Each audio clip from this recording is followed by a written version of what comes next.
अभी बदत है भाई, अभी बदत है, अभी बदत है। कई जंगें ऐसी हैं जिससे पाकिस्तान हार चुका हुआ है। हाँ मुझे पता है 4 जंगें हम हारे हैं। नहीं नहीं, उसके अलावा भी सोशलिज्म की तरफ आ जाएं, आप स्टडी की तरफ आ जाएं, कोई भी उसकी हमारे ऊपर हजारादारी है। अच्छा मोनोपोली है, मोनोपोलिस्टिक कंपटीशन में वो इंडिया हमारे ऊपर वो हावी है। भारतीय वज़ीर-ए-आज़म नरेंद्र मोदी ने हमेशा की तरह अमन की ख्वाहिश को कमजोरी समझा। तकब्बुर कहें, अनापरस्ती कहें या फिर कुछ और, राब्ते बढ़ाने की बजाय कम कर दिए। कश्मीर की खुसूसी हैसियत ही खत्म कर दी। लाइन ऑफ कंट्रोल पर इश्तियाल अंगेजियां भी बढ़ गई। लेकिन फिर अचानक ये क्या हुआ? पाकिस्तान से बेहतर ताल्लुकात बनाने की ख्वाहिश का इजहार कर दिया। पाकिस्तानियों को क्या, भारतीय अवाम को भी समझ नहीं आई कि मोदी जो हट धर्मी पर उतरा था, जिस मोदी की हुकूमत ने पाकिस्तान को एफएटीएफ ब्लैक लिस्ट की दलदल में धकेलने की हर मुमकिन कोशिश की, बल्कि साजिश की। को बस करो, ये क्या बात हुई कि वहां यूं हो जाता है, ये जाओ नेट पे ढूंढो।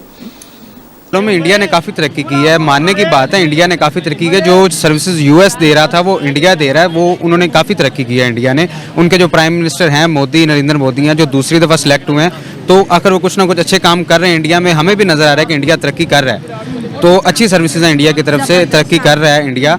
तो अगर वो तरक्की कर रहा है, उनके पास इतनी टेक्नोलॉजी है कि दूसरी जो कंट्रीज़ हैं उनकी सपोर्ट कर सकता है, तो वो अच्छी बात है। उनको मतलब जज्बा फॉर सेल, जज्बा है। लेकिन पाकिस्तान भी एक एटॉमिक पावर है, न्यूक्लियर पावर है पाकिस्तान भी। और वैसे भी हमारी हिस्ट्री देखी जाए 65 में भी हुआ है, 97 में और 71 में भी ये हुआ है। तो क्या हुआ था? हुआ था पाकिस्तान ने डिफीट किया था इंडिया को 65 में। सबसे बड़ा, आप वकील हो क्या, आपने सच नहीं पढ़ा? सच पड़ा है, डिफीट 65 में डिफीट किया था, 71 में किया था, नहीं किया था। और पाकिस्तानी मीडिया के मैं बहुत से शो आपको भी यूट्यूब पे भेजूंगी जहाँ पे जर्नैलों ने आके खुद किताबों में भी लिखा है, और जो जो जंग में पाकिस्तानी जर्नैल शामिल हुए थे उन्होंने भी कहा कि भाई हमें बहुत बुरी शिकस्त का सामना करना पड़ा। 65 में नहीं, 65 में 71 में भी, 71 में माना जाता है। कारगिल के अंदर भी अगर आप इंडियन मीडिया की बात सुने तो वो कहते हुए नजर आते हैं जी हमने ये कर दिया था, वो कर दिया था। कारगिल के अंदर अभी हाल ही में डेथ हुई है उनकी, परवेज मुशर्रफ साहब की, तो वो तो इंडियन मीडिया के फेस टू फेस बैठ के कहते थे कि हमने आपको गर्दन से पकड़ लिया था। और हमारे पास ना ये है ना ये है, और ये का ताल्लुक इसके साथ बहुत गहरा है। क्या बात है, दोज जेस्चर्स, ये किसने समझाया मुझे? कामरान टसोरी ने। इस तरह के बंदे को देख लो, लेकिन ऐसे होगा नहीं। पूरे जिस्म को अगर कोड हुआ है तो उसमें आप फेस लिफ्टिंग करा लो, फलाना कोई कॉस्मेटिक सर्जरी करा लो, बाकी पूरे जिस्म पे कोड है। नहीं, यहाँ तब्दीली आएगी तो पूरी आएगी, नहीं आएगी तो नहीं आएगी। मेरा नाम राजेश है, आप सभी देख रहे हैं पाक एंड इंडिया चैनल। हमारे चैनल में आप सभी का स्वागत है। हमें सब्सक्राइब करें, लाइक करें और शेयर भी करें। तो चलिए वीडियो शुरू करते हैं। धन्यवाद। सारे पाकिस्तानी जिससे भी बात कर लेते थे वो गूगल पे जो आता है उसको इग्नोर करके कहते थे यार हम नंबर 1 है, हमारी आर्मी नंबर 1, हमारी नेवी नंबर 1। लेकिन हम देखते हैं कि वो चीज़ें इंडियन आर्मी, इंडियन नेवी कर रही है जो कभी यूएस किया करती थी। उनकी जो पावर है वो इस वक्त पूरे रीजन की बात करें इतनी ज़्यादा स्ट्रॉन्ग हो गई है। इस्लामिक कंट्रीज़ हैं या नॉन इस्लामिक कंट्रीज़ है, हर कोई इंडिया के साथ जो है अपने अलाइज बनाना चाहता है, उनकी सर्विसेज लेना चाहता है, उनके मुल्क के अंदर जो है अपने प्रोजेक्ट लगाना चाहता है। एज अ पाकिस्तानी आप वकील भी हैं, आपको क्या लगता है कि दुनिया का जो ट्रेंड है टुवर्ड्स इंडिया क्यों है?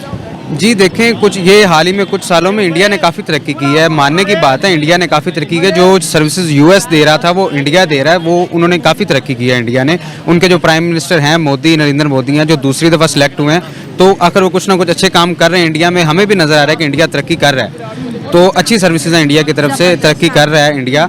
तो अगर वो तरक्की कर रहा है, उनके पास इतनी टेक्नोलॉजी है कि दूसरी जो कंट्रीज़ हैं उनकी सपोर्ट कर सकता है, तो वो अच्छी बात है, उनको सपोर्ट करनी चाहिए। हमारा भी मुल्क इंशाल्लाह तरक्की करेगा। अभी तक तो थोड़े से हालात जो है बिल्कुल, लेकिन हम तो हर पाकिस्तानी तरक्की करने के बजाय उल्टा एक ऐसा मुल्क जो बड़ा स्ट्रॉन्ग है, जैसे आपने बोला कि हर एतबार से बड़ा है, हम उनको एटॉमिक बॉम्ब की जो है धमकियाँ देते हैं, काकड़ उनको 300 जंगों की जो है धमकियाँ देता है। ये तो वो नेवी है जिन्होंने अमेरिका को पीछे छोड़ दिया, रशिया को पीछे छोड़ दिया। तो क्या हम उनसे भिड़ सकते हैं, लड़ सकते हैं? क्या हमारे अंदर इतना स्टेमिना है जो हम उनको 300 जंगों की धमकियाँ देते हैं? नहीं, स्टेमिना की बात कीजिए, स्टेमिना तो पाकिस्तान के पास है। अगर मतलब जज्बा फॉर सेल, जज्बा है, लेकिन पाकिस्तान भी एक एटॉमिक पावर है, न्यूक्लियर पावर है पाकिस्तान भी। और वैसे भी हमारी हिस्ट्री देखी जाए 65 में भी हुआ है, 97 में और 71 में भी ये हुआ है। तो क्या हुआ था? हुआ था, पाकिस्तान ने डिफीट किया था इंडिया को 65 ये में। सबसे बड़ा, आप वकील हो के आपने सच नहीं पढ़ा? सच पड़ा है, डिफीट 65 में डिफीट किया था, 71 में नहीं किया डिफीट था, नहीं कर सके। नहीं किया था। और पाकिस्तानी मीडिया के मैं बहुत से शो आपको भी यूट्यूब पे भेजूंगी जहाँ पे मीडिया की जर्नैलों ने आके खुद किताबों में भी लिखा है, और जो जो जंग में पाकिस्तानी जर्नैल शामिल हुए थे उन्होंने भी कहा कि भाई हमें बहुत बुरी शिकस्त का सामना करना पड़ा। 65 में नहीं, 65 में 71 में भी, 71 कारगिल में माना भी। जाता है। कारगिल के अंदर भी अगर आप इंडियन मीडिया की बात सुने तो वो कहते हुए नजर आते हैं जी हमने ये कर दिया था, वो कर दिया था। कारगिल के अंदर अभी हाल ही में डेथ हुई है उनकी, परवेज मुशर्रफ साहब की, तो वो तो इंडियन मीडिया के फेस टू फेस बैठ के कहते थे कि हमने आपको गर्दन से पकड़ लिया था, और हुआ भी इस तरह था। लेकिन कुछ हमारे सियासी मसले ऐसे थे कि जिनकी वजह से अब ज़्यादा बात लंबी हो जाएगी सियासत की, तो वो नवाज शरीफ साहब की हुकूमत थी उस टाइम पे, कोई उनकी वजह से कोई उनको ब्लेम करता है कि नवाज इतने शरीफ बड़े की- मुल्क को हम क्या धमका सकते हैं एटम बम से कि हमारे पास एटम बम है, हमारे पास जज्बा है? अब तो वो हंसते हैं, कहते हैं तो फिर दिखा दो। मुल्क की बड़ी होने की बात कीजिए तो ईरान को देख लें। अब ईरान जो है वो अमेरिका को धमकी देता है क्योंकि ईरान न्यूक्लियर पावर है। न्यूक्लियर पावर तो सारे मुल्क एक दूसरे को धमकी दे सकते हैं, लेकिन धमकी देने से बेहतर है कि एक दूसरे के साथ खैर सगाली से रहें, प्यार मोहब्बत से रहें, एक दूसरे की सपोर्ट करें, तो वो बेहतर है धमकी देने से। हर पाकिस्तानी जो है वो जो रोड पे हमें मिलता है वो इंडिया से जंग करने की बात करता है, उन्हें धमकाता है कि हम जंग करें। आपको लगता है कि हम जो है उन्हें जंग से हरा सकते हैं, या फिर हम इतने स्ट्रांग हो सकते हैं कि हम उनका मुकाबला कर सकते हैं? देखिए, आप अगर बात करें ना सोशली, हथियार की जंग तो मुमकिन है पाकिस्तान उसको हरा दे, लेकिन कई जंगें ऐसी हैं जिससे पाकिस्तान हार चुका हुआ है। हाँ, मुझे पता है 4 जंगें हम हारे हैं। नहीं, उसके अलावा भी सोशलिज्म की तरफ आ जाएं, आप स्टडी की तरफ आ जाएं, कोई भी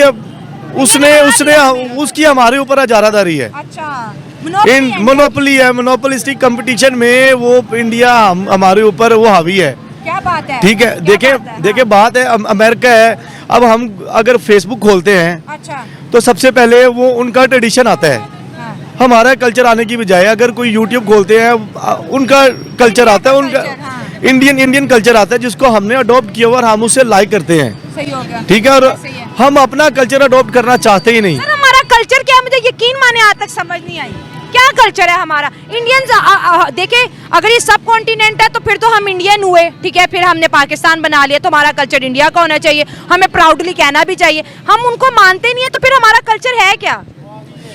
देखिए, कल्चर बेसिकली हमारा जो है यहाँ पे मुख्तलिफ किस्म के अपना मसालिक जो है वो आबाद हुए हैं। ये इंडिया की तरफ से ही बड़े सगीर की ही रवायात हैं। मतलब ठीक है, अब एक मिसाल है, एक सामने पत्थर पड़ा हुआ है, वो पत्थर को भी पूजना शुरू कर देते हैं, और उसको जो है ना छोटा सा पत्थर भी पड़ा हुआ है उसको पूजना शुरू कर देते हैं, और उसी के अंदर से जो ना वो मसलक वो बन के वो सामने उभर वो आता तो उनका धर्म हो गया ना। हम धर्मों पे तो बात नहीं कर रहे, लेकिन हम जैसे आपने कहा कि उनकी मोनोपोली ऐसी है कि उन्होंने हमें हर जगह हरा दी। वो भी हमारे साथ उन्होंने शुरुआत की, हमने भी की, वो इतना आगे और हम इतना पीछे क्यों रह गए? उनकी नेवी देख लें, आज दुनिया को जो है सर्विसेज प्रोवाइड कर रही है, सब उनकी तारीफ कर रहे हैं, पाकिस्तानियों को भी बचा रही है, ईरानियन को भी बचा रही है। देखिए, नेवी, पाकिस्तान नेवी की बात की जाए तो वो मेरे ख्याल से तो one of the best navy in the world. हर पाकिस्तानी यही सोचता है। ठीक है, लेकिन मुझे इस खबर के बारे में बिल्कुल इल्म नहीं है कि क्या वो हुआ है कि लेकिन शुरुआत तो इकट्ठी हुई ना 1947 में, तो वो इतना आगे हम इतना पीछे क्यों? देखिए, उनका कम्युनिकेशन लेवल, हमारे बीच में मुस्लिम थॉट्स आ जाते हैं। अच्छा। ठीक है, हमने अपनी पर्सपेक्टिव के साथ देखना होता है।